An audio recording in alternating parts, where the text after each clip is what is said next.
All right, Stephen Peios, an impressive performance from Tyson Pedro in there tonight. What did you make of the fight? Yeah, great to see you again, Macca. Look, I thought it was a good night, a good performance from Pedro. He certainly surprised me a little bit. I didn't think he'd be so calm and composed. He really took his time to get into the fight.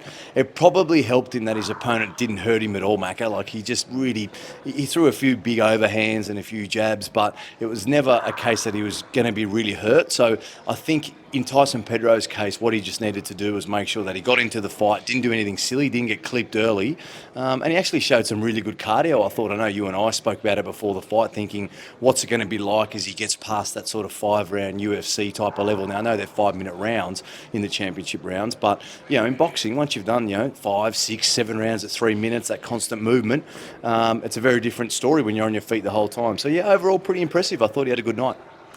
He said he felt relieved. He looked a little bit tense there early. Did you sort of see that?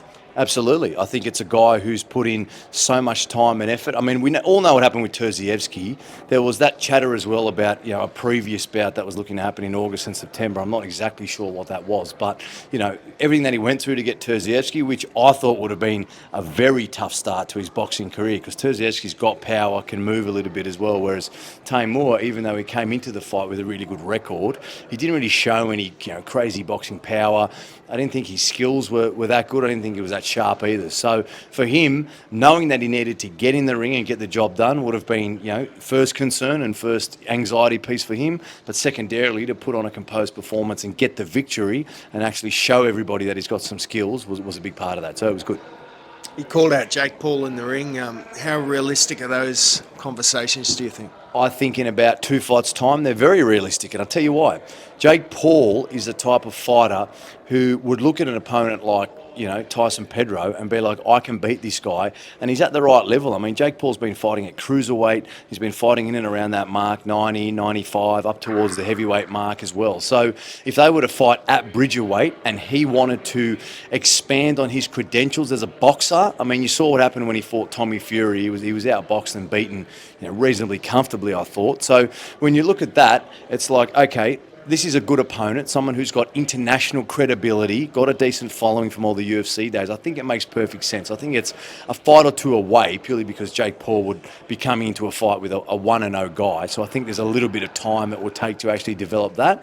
But overall, I think it's something that I can definitely see happening. I'm not sure about in Australia. I think that'd be like a stadium fight in America. But it's definitely a credible opponent for Jake Paul to be able to promote. And it's no disrespect at all to anyone he's fought, but it's a type of caliber opponent he would look at versus, a top quality cruiserweight like Jai Opetaia, of course, which you'd never beat and never get a go at.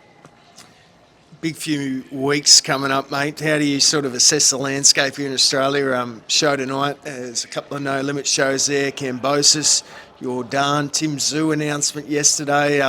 What's your read on the next month or two, Stevie? I'm mega pumped, Macca. I'm really excited. I'm hopeful to be, a big part of the March 12 show, and then Kambosos is coming up. Tszyu on the 6th, which is amazing. No limit back on for the year as well, which is fantastic. I thought it was a fascinating interview yesterday, watching yourself and all the boys on the circuit with Tszyu yesterday. I think he's in a position where he just needs to find his self-belief again. He just needs to find that inner Tszyu, because I'll tell you one thing I didn't like. Tszyu talked about the fact that I was too aggressive of a dog and I just went in too hard like a dog. I don't think he needs to take that away. He's just got to implement a bit more of a smarter game plan. He's just got to set himself up to be like, okay, I'm still going to be a dog. I'm still going to be that rabid fighter who goes in, but I'm going to be able to control my emotions and check my punches and just make sure I don't get caught. Now, Joey Spencer will be a tough opponent. I think he should beat him.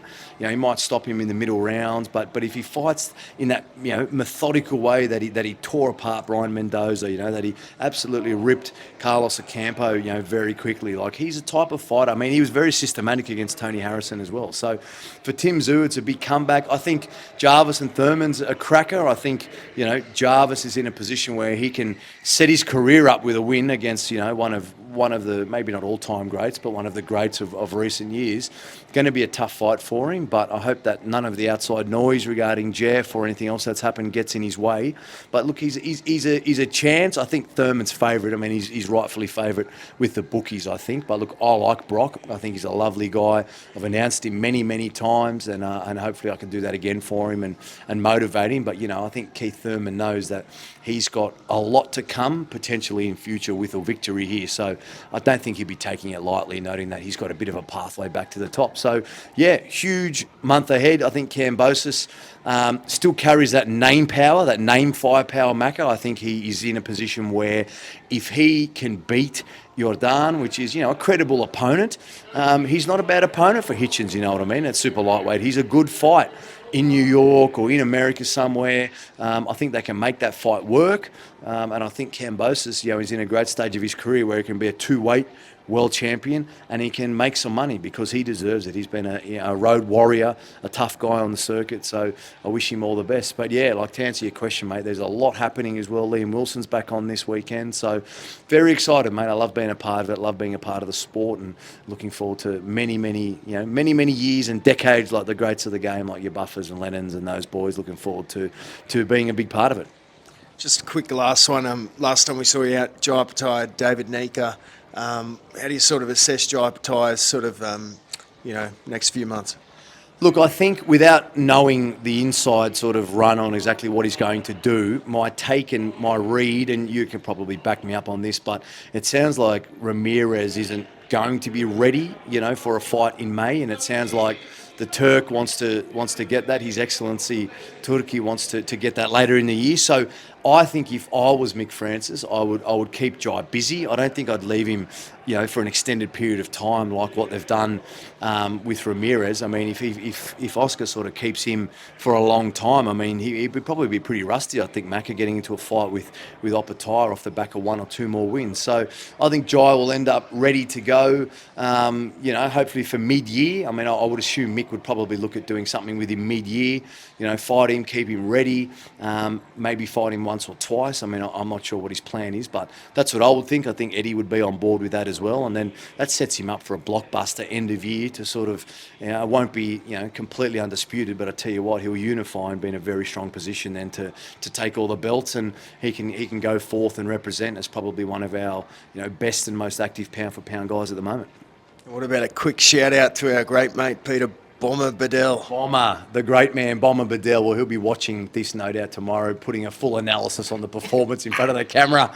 But we are special media, types. I guess this is what we do for a living. So, he's a fantastic man, doing great things with Main Event at the moment with all the No Limit boys and the Rose Brothers there at Fox. So, love the Bomber. All of us are quite close. Everything that we do, and I think that's important because between all of us, we all get together and promote boxing, and we listen to boxing and we talk about it, and I guess we create that internal hype which then exudes ourselves elsewhere where we're so into the sport. So mate, I love it.